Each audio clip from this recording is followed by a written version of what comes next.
माननीय सांसद नवीन जैन जी आज के इस कार्यक्रम में विशेष रूप से उपस्थित भारतीय जनता पार्टी के प्रदेश के उपाध्यक्ष संतोष सिंह जी, पूर्व वायु सेनाध्यक्ष श्री राकेश सिंह भदौरिया जी, जिला पंचायत अध्यक्ष भारतीय जनता पार्टी के डॉक्टर मंजू भदौरिया जी, आज के इस कार्यक्रम में उपस्थित भारतीय जनता पार्टी, राष्ट्रीय लोकदल, निषाद पार्टी और अन्य सभी सहयोगी दलों के हमारे पदाधिकारीगण, भारी संख्या में करावली विधानसभा क्षेत्र में उपस्थित इस क्षेत्र के सभी मेरे उपस्थित बहनों और भाइयों, इस ऐतिहासिक और पौराणिक क्षेत्र को कोटि कोटि नमन करते हुए मैं आप सबका हृदय से अभिनंदन करता हूं। बहनों और भाइयों, ये पूरा क्षेत्र ब्रज भूमि का भाग है। गिरिराज महाराज की बड़ी कृपा इस पूरे भूभाग पर है। दुनिया यहां के रज रज में कृष्ण कन्हैया का दर्शन करती है और आपका सौभाग्य है कि इस धरती पर रह करके जीवन यापन करके आप सभी लोग भारत माता की सेवा करने में लगे हैं। और इससे अच्छा उदाहरण क्या हो सकता है किसी माटी के लाल श्री RKS भदौरिया वायुसेना के अध्यक्ष के बाद अब भारतीय जनता पार्टी के साथ मिलकर के आप सबके कार्य करने के लिए तत्पर हैं। बहनों और भाइयों, ब्रज भूमि का भी अब नंबर आने वाला है।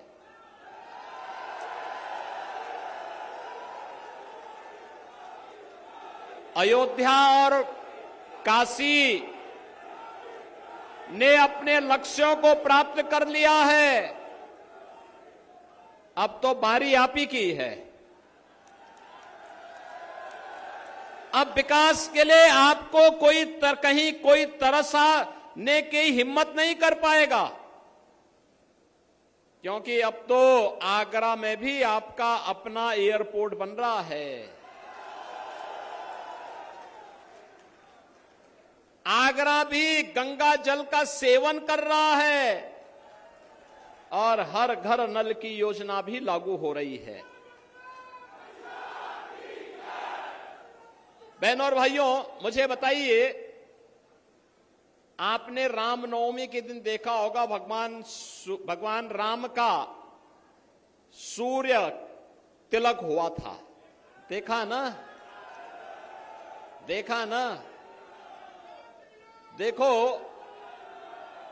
एक तरफ कांग्रेस थी, समाजवादी पार्टी थी, बहुजन समाजवादी पार्टी थी।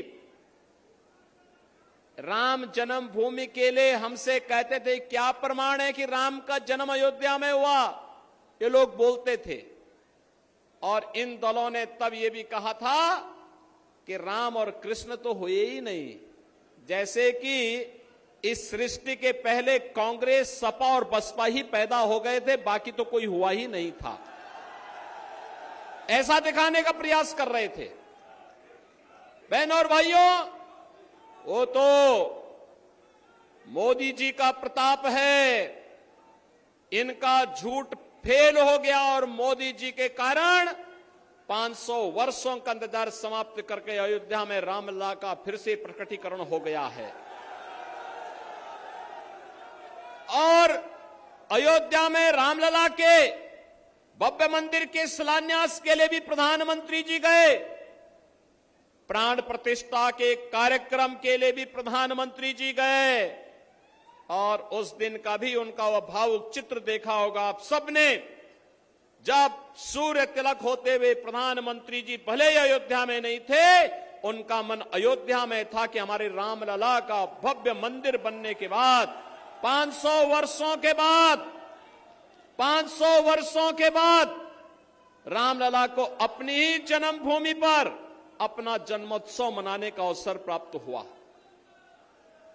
बहनों और भाइयों, आज जो भारत को सम्मान मिल रहा है, जो भी काम अपनी विरासत का सम्मान करेगा उसको दुनिया के अंदर सम्मान मिलेगा। भारत ने साबित कर दिया है, भारत ने साबित कर दिया है।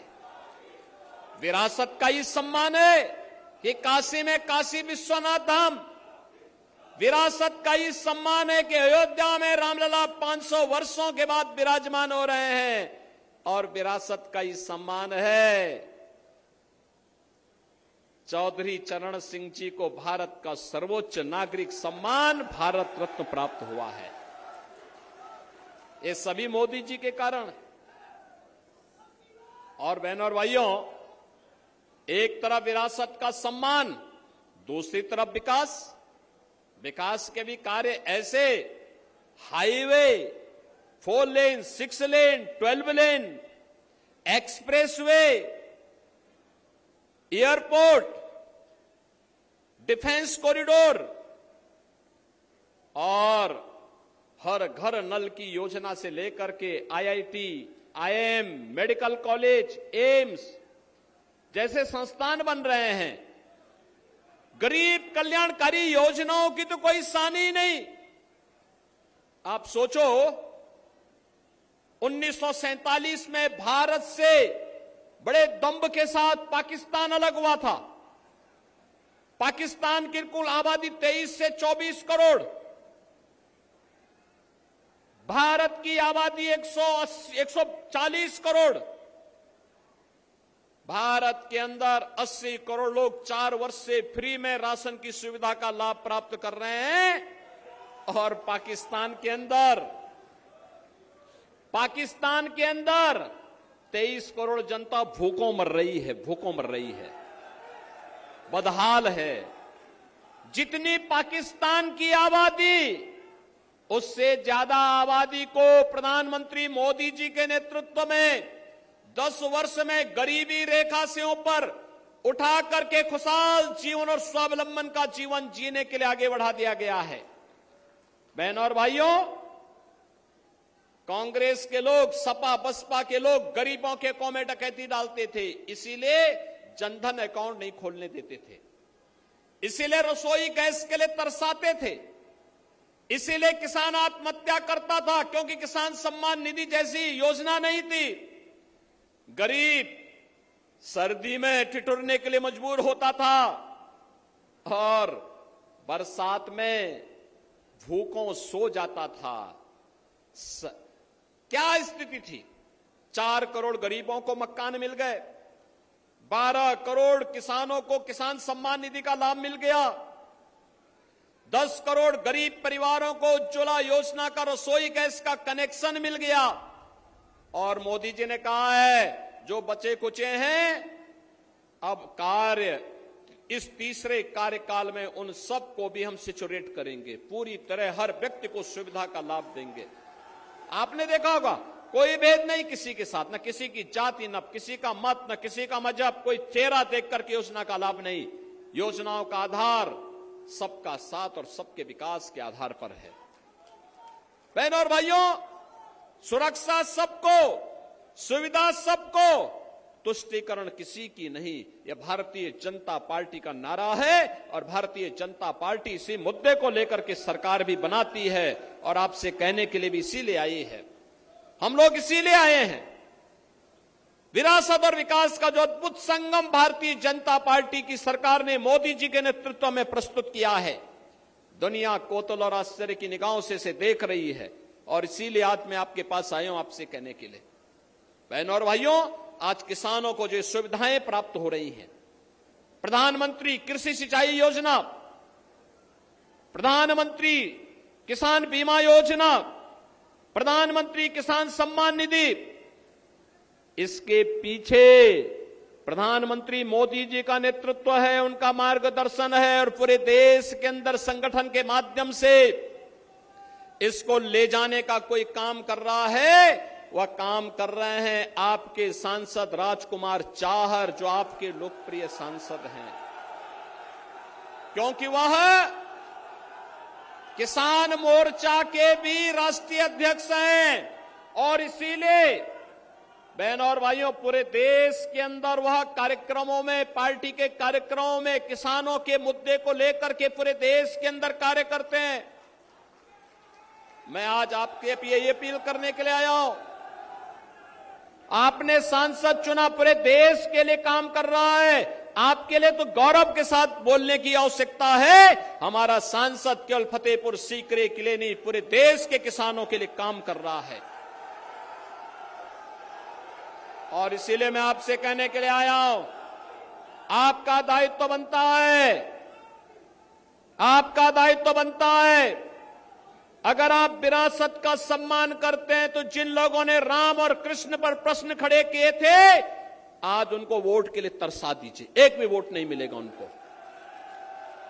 जिन्होंने विकास की योजनाओं के लिए आपको तरसाया था, जिन्होंने गंगा जल के लिए आपको तरसाया था, उनको वोट के लिए तरसा दीजिए, कह दीजिए भाई नहीं।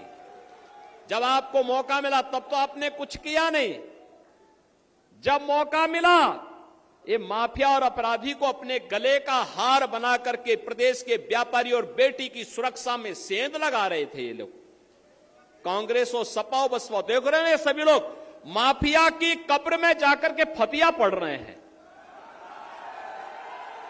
इनको बोलो,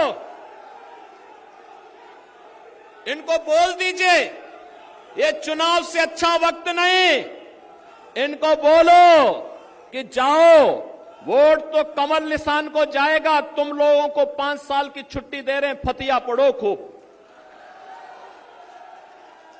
और इसीलिए हम लोग आए हैं आपसे कहने के लिए, बहनों और भाइयों, मोदी जी का तीसरा कार्यकाल भारत को आत्मनिर्भर भारत और विकसित भारत बनाएगा।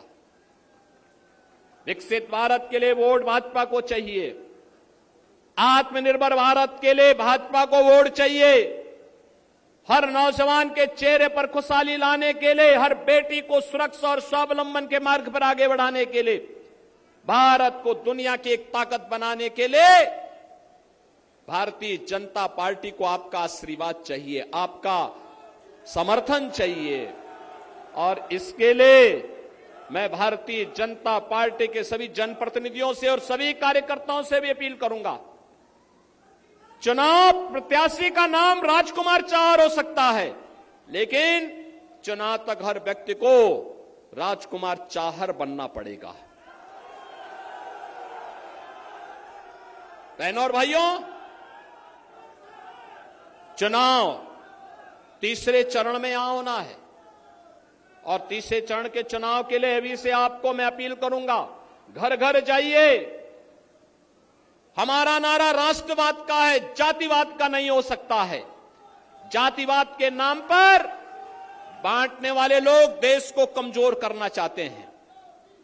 देश को कमजोर करने वाले जो जाति के नाम पर और परिवार के नाम पर सामाजिक ताने बाने को छिन्न भिन्न करना चाहते हैं, ये देश को कमजोर करने वाले लोग हैं। इन लोगों से सावधान रहिए। और मैं फिर आपसे कहूंगा कि माफिया और अपराधी के साथ, देखो अयोध्या में रामलला का भी दर्शन करवा रहे हैं, तो माफिया और अपराधी का राम नाम सत्य है भी करवा रहे हैं। दोनों काम एक साथ चल रहा है और ये जो अद्भुत संजोग है इसलिए है क्योंकि भारतीय जनता पार्टी की सरकार है। और इसीलिए मैं आपसे अपील करूंगा कि तीसरे चरण के मतदान के लिए अभी से कमर कसिए। एक एक वोट हमारा राष्ट्रवाद के लिए जाएगा, मोदी जी के लिए जाएगा, कमल चुनाव चिन्ह के लिए जाएगा। और इसके लिए राजकुमार चाहर को भारी मतों से विजयी बनाना पड़ेगा। सहमत हैं? सहमत हैं? सहमत हैं? आप सभी लोग इस बात के लिए सहमत हैं ना? घर घर जाएंगे, मतदान का प्रतिशत बढ़ाएंगे, हर मतदाता को मतदान स्थल पर चलने की अपील करेंगे। तो बहनों और भाइयों, कमल चुनाव चिन्ह पर राजकुमार चाहर बनकर के आप घर घर जाएंगे इस विश्वास के साथ। मैं आप सबसे कहूंगा, आप मेरे साथ बोलेंगे, भारत माता की।